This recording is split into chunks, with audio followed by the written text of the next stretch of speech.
Pediatric multiple sclerosis, or MS for short, is defined as the onset of symptoms before the age of 18, and it occurs in more than 8,000 children in the United States alone. Although its presentation is not much different in children versus adults, there's little data regarding the quality of life for pediatric patients. So, what do pediatric patients and their families need to know about navigating this disease?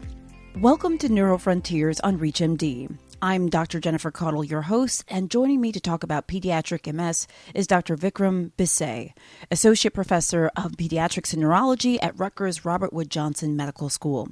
Dr. Bhise also presented data on this topic at the 2021 Consortium of Multiple Sclerosis Centers annual meeting. Dr. Bhise, thank you for joining me today. Thank you for having me. So let's just jump right in. I imagine that when a pediatric patient is first diagnosed with MS, there's a bit of fear or uncertainty among them and their families. So what are some of their biggest concerns and how do you address them?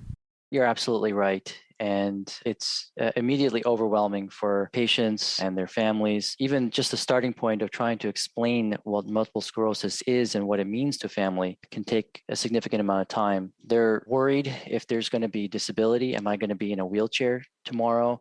Am I going to die? Sometimes they're thinking, my gosh, is this cancer? So there's a lot of questions running around in people's minds. And what you really need to do is just sit down with people and spend some time answering as many of their questions as you can and saying it's okay to ask these questions, it's okay to ask them again, and give them the time that they need to get through all this information. I'm sure some of those concerns are only exacerbated for these patients as they transition into adulthood, which, as I understand it, is what your presentation at the 2021 CMSC annual meeting was all about. So let's zero in on that for a little bit. Dr. Bhise, what was your goal of this research and how did you go about conducting it? We wanted to understand what were the transition needs of the pediatric onset MS population. We wanted to know what did they need to get to the next steps in life, what makes them successful, and for the people that reach those areas, what made them successful if they felt that they had reached a good point in their life. We did this by a qualitative methodology. It's not as well known to many people, the qualitative method. It's a little different than our quantitative methods, but it's a well-established strategy. We found patients between ages 15 and 26 years, and we used an adaptive interview guide. We had a series of interviews with these families over the course of a couple of years, and we looked for specific concepts in what they were discussing, and then use those concepts to bring out broader themes. And once we reached thematic saturation, once we no longer found new themes, we went back and looked at our data and collected those themes into action points, into talking points that we could give to our audience. For those of you who are just tuning in, you're listening to Neurofrontiers on ReachMD. I'm your host, Dr. Jennifer Caudle, and I'm speaking with Dr. Vikram Bhise about his presentation at the 2021 Consortium of Multiple Sclerosis Centers annual meeting that focused on the quality of life of pediatric patients with MS. So, Dr. Bhise, now that we have an understanding of the methods you used to conduct this research, let's focus a bit on the results. What did you find, and did any key themes emerge? Yes, we definitely found quite a few things related to several themes. One of the early ones was that people needed time to accept their diagnosis and adjust to a life with MS, and that was no surprise. We asked what it was that we could do. They actually felt that it wasn't a specific intervention. It was really just the time to come to terms with the diagnosis. So really, a lot of the teenagers just wanted our patience. They did feel that there was an identity change. They felt that who they were changes because of this diagnosis a bit. And at first, they might have misidentified their body as the enemy, but as time went on, they changed those ideas and would even get positive ways of looking at things, using some of the disability to say, hey, maybe I can find better things in my life and find new goals and look for new things that are important in my life. And we asked, what do you want to hear at the beginning? And they actually appreciated a lot of the positive spins that we try to put as physicians, but they said, you also need to tell us all the negative stuff up front, and they're ready to hear it. They also focused a lot more when it came to the quality of life on the visible symptoms. So, MS has a lot of invisible symptoms, so to speak. People can be overwhelmed by cognitive problems and fatigue. And if you're an adult with MS and you're tired all day, you're not going to be able to hold a job very well. And if you can't think quite well, you're not going to be able to focus at that job. But for teenagers and young adults, it was much more about what other people could see. So if you had a limp that everyone could see, that was much more important than having fatigue to them in terms of their quality of life. Trust was an issue.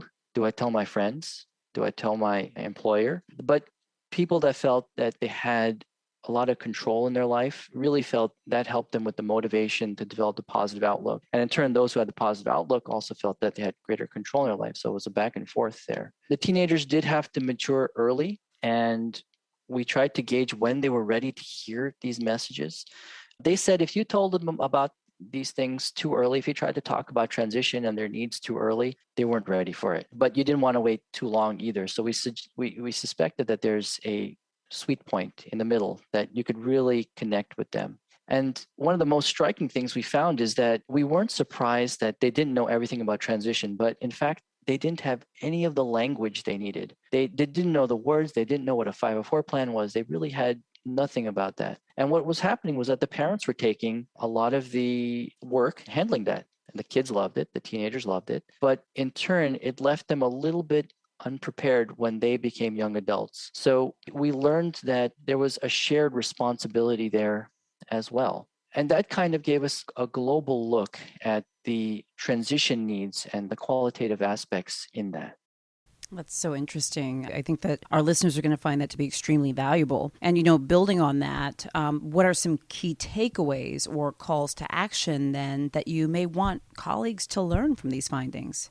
So one of them is to focus on visible symptoms when talking with the teenagers and young adults with MS, especially in terms of their quality of life. Dedicating a specific transition visit. So not taking away from your regular medical visits, but actually saying, hey, let's do another visit. And when you walk in the door, you say, let's talk about transition today. So instead of talking about MRI studies and blood work and other stuff, we're just going to focus on this one thing to make sure that we have it handled. And it may not even be answered all in one visit. It might be more than one visit, and that's fine. We developed a series of topics or questions to go through with families. And I like to go through every one of those one by one and say, hey, did you think about this? Did you think about where to go for a local ER if your kid is going to be in a college far away from you?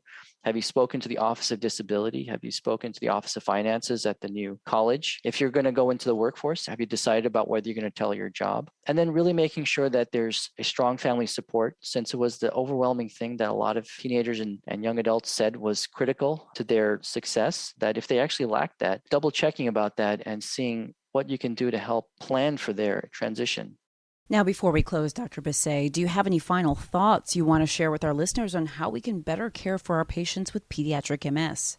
I think valuing transition as an important care for medical practitioners should not be relegated to the end. It should stay as part of our regular care topics. I think just getting somebody medically well, just getting them on the right medicine is not enough. I think we also want the people we care for to succeed in their life. The illness has oftentimes set them back, so we really want to focus on their success overall. So we want to have a time to think about transition, make sure people are ready for the next steps, and have things planned out, considering even a full transition visit and building that in, and then slowly developing the resources that we need. And always considering that people have their individual needs for their quality of life, and trying to suss those out with people and really figuring out how we can all come to better outcomes in the future. And then even thinking about what are the next steps to look into this transition needs and success, and finding out the quantitative elements that we can use to create better programs for everybody throughout the country and the world. And unfortunately, that's all the time that we have for today, but I'd like to thank my guest, Dr. Vikram Bhise, for sharing his research on pediatric MS. Dr. Bhise, it was a pleasure speaking with you today. Oh, happy to be here. Thank you for speaking with me. And for ReachMD, I'm your host, Dr. Jennifer Caudle. To access this and other episodes in our series, please visit reachmd.com/neurofrontiers, where you can be part of the knowledge. Thanks for listening.